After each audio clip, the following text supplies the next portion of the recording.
Hi everyone, welcome back to our channel. I'm back with a new video, and for today's video I'll be showing you steps on how you can use your CIBC online bank account. In order to use your CIBC online bank account, first thing first, make sure that you've already enrolled yourself or register yourself for CIBC online bank account. Only then it is possible to use your CIBC online bank account.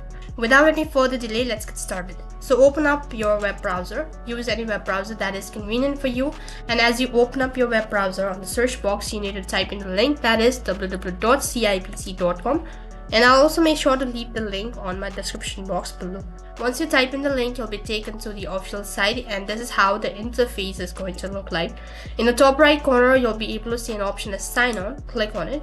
As you click on the sign on button, a drop down menu appears, and then you'll need to enter in your login credential. That includes entering your card number and a password. Once you're done entering your information, click on the sign on button in the right hand side corner. And if you've provided a valid information, then you'll successfully log in into your account. And for some reason, if you're unable to log in, then you can simply reset your password just by tapping on reset my password in the bottom right corner of your screen, and then you'll be instructed on how you can recover your account. Once you're logged into your account, then you can make transaction online, and then you can access a lot of facilities or services such as send, receive or transfer money, or use it as a payment method for online purchases. In this way, you can use your CIBC online bank account. That is all for this video. I hope the video was helpful. Make sure to like, share and subscribe to our channel, and also make sure to comment down below for any further queries. Thank you for watching.